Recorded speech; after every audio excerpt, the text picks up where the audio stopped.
Radio and communicate that go point. Where does Tander go? Just before turn 6 is the answer. So the Ben Motorsport Park Audi R8 leads the way. Tander, Reynolds, Van Gisbergen, Fraser Ross behind. He's weaving to get some tyre temperature in his Pirellis.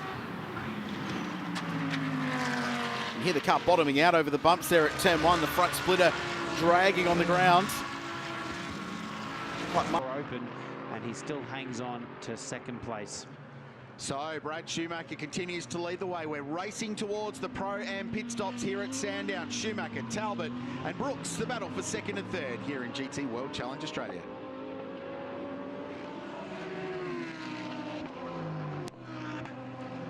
Elliott Shute following them in 4th place in the Ferrari, just watching and being entertained by this battle between Aston Martin and Audi.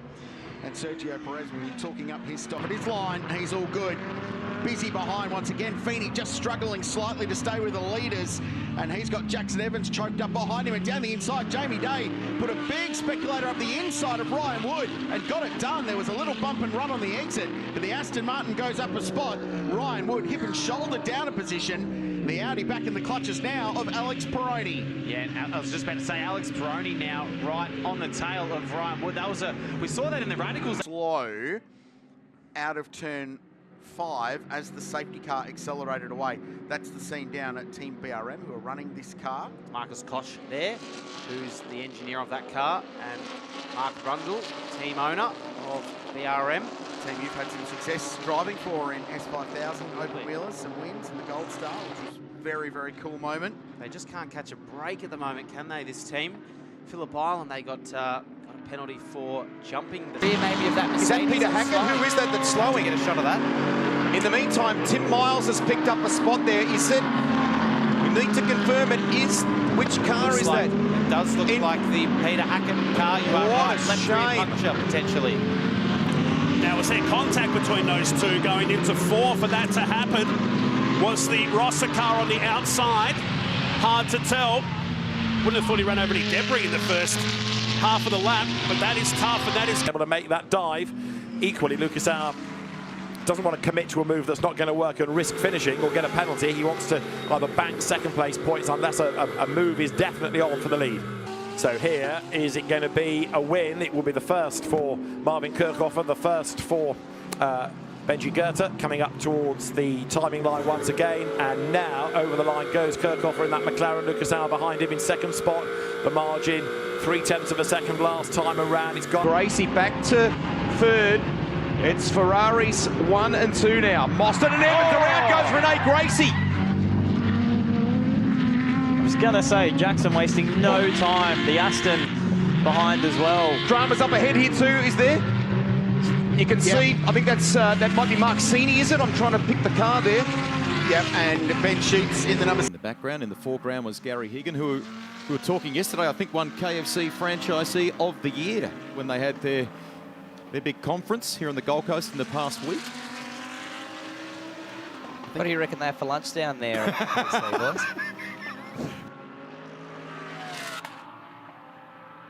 Let's see if Garth comes in here. It did look like as he went down the back straight toward turn 3 that he was perhaps taking...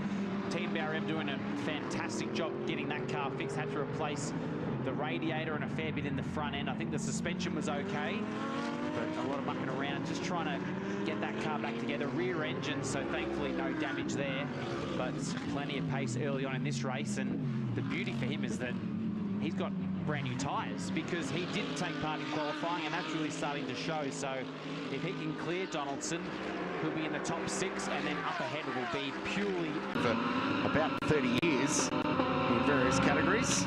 It's the same place he hit at the very start of this race. The question is, can Mark grab reverse and get that car out, or do we go safety car at the end of this, which would be a fair old turn up for the books with 7.5 minutes to go in this one. Yeah, it was fairly light contact, really, wasn't it? Just awkward. As soon as he hit the wall, it just parked up. And I think he's trying to get this thing out of there. So I would say race controller just waiting, and yep, there we go. So just this will be the first time that he'll get some proper dry running as well, because he was involved in that turn 1, or didn't even make it to turn 1, but that main straight collision. So we've got 20 minutes remaining. So Mark Rosser finds himself with a very, very handsome lead with 20 minutes remaining in GT World Challenge Australia, powered by AWS. Stephen White is second, Paul Lucchetti third, Tim Miles chasing them all in fourth place. Rene Gracie still leads the AM class. To 6/10, it's now 0.46. Leach is close here with 3 minutes to go. You can forget Ojeda, he's bolted, controlling it, down to 15.2 seconds to lead over Chaz Mostert. It is on here. 3 minutes to go. Audi right in the toe of the Ferrari. Where will he make the move? Can he get it done at turn 2? Maybe not this time by. Could it be the next lap? Well, he's getting a good run through here, Rusty. It was phenomenal, wasn't it? Sweeping around the outside, millimetre perfect, and he might need to move something similar. Think unorthodox, think outside the box. Can you go round the outside somewhere? Can you sell a dummy to Everard? Can he fill his right mirror, then shoot to the left? He loses where you are. You can see some diffuser damage on the rear left of the Audi. That potentially hurting them aerodynamics-wise, maybe. Race 2 in Fanatec GT World Challenge. Mostert in the Ferrari. There was an Audi, contact, and off goes the Ram Motorsport AMG. That's Garth Walden sliding all the way down towards turn 1. The run down there towards turn 1. That is serious. Oh, look at the air. Now that's exactly what Josh was just talking about. As the ground drops away there. Just enough room for him to put that big AMG GT3 alongside Tony Bates. It's a good move. It was set up through turn 1. He dragged a heap of margin out of Bates through 1, and then through turn 2 he got the good drive.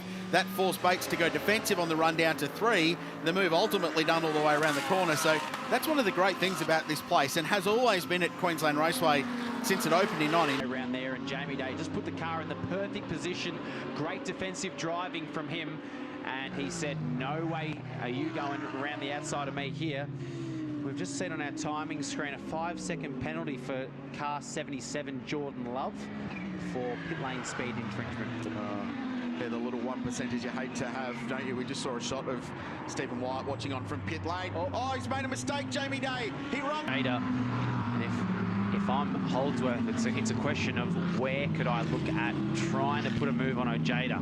So Ojeda a bit wide off the last corner there, and he's put the throttle down, and we're back underway. Not the greatest exit out of the final corner he would have liked, and he's got Lee Holdsworth all over him on the restart. The Audi tucked up behind the big rear wing of the 6-litre naturally aspirated Mercedes AMG. Now pulls to the outside, and it's a braking duel at turn 1. He'll be in two minds, I'd say, whether he just relinquishes the pressure, maybe lets Ojeda go and just try and stay with him, or, you know what, he's got the clear air, try and maximise that and not overheat the front tyres. So at the moment, Peroni doing a great job out in front, excellent start that he had, and Feeney under a lot of pressure as well from Brendan Leach, and right in behind Leach, Jackson Evans as well. Mostert moves the lead. Leach goes up to second now, the second Ferrari, swarming the OnlyFans Audi on the way to turn 6. Into Brenton Grove, dives down the inside of Evans. They're blocked, they're boxed here. Renee's in the middle, left and right, they make a bit of contact. Lucas Auer blend back in. It is Benji Goethe in the lead. It's Valentino Rossi in second place. There is Patrick Niederhauser's Porsche next up. And where is the Mercedes? It's not going to lead. It's not going to be second. It was third, and it rejoins third. So it didn't lose out, and arguably is fractionally nearer to the BMW. But Auer now has got to stick out his elbows and stop Niederhauser from coming past him. This is going to be a tough lap for a sideways Lucas Auer up the cut through the field. Brenton Grove from the back of the grid, and then this happened, and somehow skirts the edge of the gravel trap and gets away with it. Yeah, a bit of an odd one. I don't know if they went tyres or not. Did anyone see that? And the dirty stuff at this point here, Prince Jeffrey. Then watch the Audi to the left of your screen. And maybe again just on the dirty part of the track at that stage of the early stage of the race, Michael, not ideal. Yeah, absolutely. It doesn't take much in these cars. You pick up a bit of that debris off the track or offline, and what's happened here? Very end of it, all on his own, pressing on. That could be a very similar case to what we saw in GT4, potentially grabbing the exit curb with a wheel and spinning around. Good point. But he's not getting that out in a hurry. I think he's going to have to wait for assistance. Keeps doing that, there's going to be rocks all in the rear end of that car, so Well, the safety car. And around he goes. So Brock Feeney now up into position number 3 after the first couple of corners. Ojeda, we know how strong he is in all sorts of conditions in these cars, so he leads the way and is the pioneer and takes almost a little bit too much curb there into Dandenong Road. And it's so, look who it is, it's Ojeda from Holdsworth. Great job so far from him. A lot of curb there from Jamie Day, and he's got a few cars in behind him. I think that's, well, Perone